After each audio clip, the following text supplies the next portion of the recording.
కాకినాడ జిల్లా ప్రతిపాడు నియోజకవర్గం ఏలేశ్వరం పట్టణంలో స్వర్గీయ డాక్టర్ వైఎస్ రాజశేఖర రెడ్డి 76వ జయంతి వేడుకలు ఘనంగా నిర్వహించారు. మాజీ ముఖ్యమంత్రి డాక్టర్ వైఎస్ రాజశేఖర రెడ్డి 76వ జయంతి సందర్భంగా ఏలేశ్వరం పట్టణంలో వైఎస్ రాజశేఖర రెడ్డి విగ్రహానికి నగర పంచాయతీ వైసీపీ అధ్యక్షులు షిడగం వెంకటేశ్వరరావు, రాష్ట్ర యువజన విభాగం కార్యదర్శి బదిరెడ్డి గోవింద్ పూలమాలలు వేసి ఘన నివాళులర్పించారు. కేక్ కట్ చేసి మిఠాయిలు పంచుకొని పార్టీ శ్రేణులు సంబరాలు జరుపుకున్నారు. ఈ కార్యక్రమంలో కౌన్సిలర్లు దలే కిషోర్, బదిరెడ్డి వెంకటరమణమ్మ, వాగు బలరాం, జువ్విన వీర్రాజు, సఖిరెడ్డి, బుజ్జి, గొంతిరెడ్డి సతీష్, ఈపీ రాము, దత్తిరాజా, శేఖర్, పలువురు మహిళలు భారీ సంఖ్యలో వైసీపీ శ్రేణులు పాల్గొన్నారు.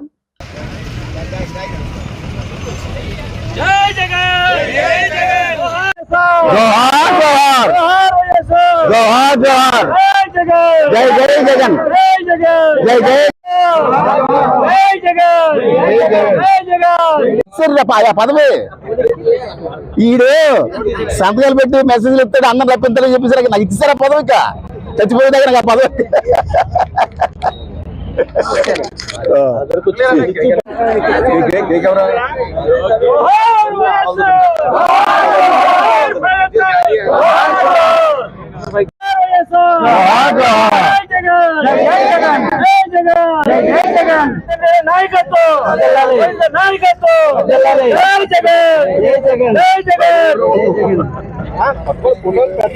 ఆగే వద్దు బాబు.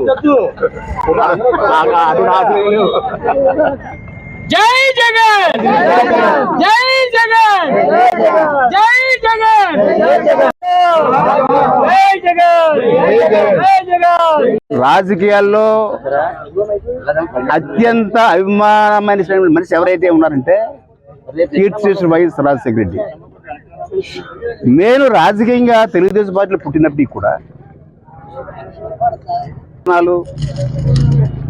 సామాన్య మానవుడికి ఏ విధంగా ఆ కళ్ళల్లో ఆనందం చూడాలి అనేటువంటి భావంతో ఉండేటువంటి ఏకాగ్రత కలిగినటువంటి మనిషి ఎవరైతే ఉన్నారంటే ఆంధ్ర రాష్ట్రంలో వైఎస్ రాజశేఖర రెడ్డి. ఆయన 1949 సంవత్సరంలో కడప జిల్లా పులివెందుల్లో రాజారెడ్డి నిర్మలమ్మ కడుపున ఆయన జన్మించారు. ఆయన 6వ సంతానం. వాళ్ళకి 6వ సంతానంగా పుట్టాడు వైఎస్ రాజశేఖర రెడ్డి గారు. రాజశేఖర రెడ్డి గారు చిన్నప్పటి నుంచి కూడా ఒక క్రమశిక్షణ కలిగినటువంటి మనిషిగా ఆయన విద్యాభ్యాసం కానీ ఆయన యొక్క నడవడికి కానీ చాలా పద్ధతిగా ఉండే పరిస్థితుల్లో ఆయన నాన్నగారైనటువంటి రాజారెడ్డి గారికి ఆయన అంటే ప్రేమ, మక్కువ, మోజుకు ఎక్కువ కలిగింది. ఎప్పటికైనా సరే ఈయన రాజకీయాల్లో అగ్రగామిగా చేయాలి అనేటువంటి తలంపు రాజారెడ్డి గారికి కలిగింది.